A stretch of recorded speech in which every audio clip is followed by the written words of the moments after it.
Dans une station où il a connu ses 2 premiers podiums en Coupe du Monde en 2018, le natif de Neuchâtel a vécu des grands championnats du monde. Médaillé d'or en combiné par équipe avec Van Almen, médaillé de bronze en géant et champion du monde entre les piquets serrés du slalom, Loïc Meillard a aujourd'hui un nouveau statut. C'est sûrement lui le grand monsieur de ces championnats du monde, et avec ses 3 breloques gagnées mais surtout son titre en slalom, ça peut lui redonner encore un peu plus de confiance pour la suite de la Coupe du Monde, lui qui est encore en lice pour gagner le globe de slalom. Mais outre Meillard, ces championnats du monde ont été l'occasion de voir la surdominance de l'équipe suisse.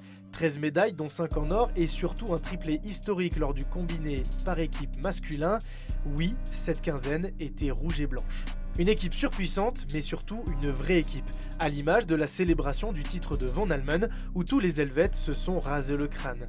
L'ambiance au sein de la team de la Confédération est un vrai moteur. Un moteur qui a notamment permis à Marco Odermatt d'aller chercher le dernier titre qui lui manquait. Après le géant et la descente en 2023, il est allé chercher la médaille d'or en Super G. Et avec ces 3 médailles d'or, il rentre dans les livres d'histoire, mais surtout dans un cercle très fermé puisqu'il rejoint Pirmin Zurbriggen, Hermann Maier et Bode Miller dans le cercle des skieurs ayant glané les médailles d'or dans ces 3 disciplines différentes.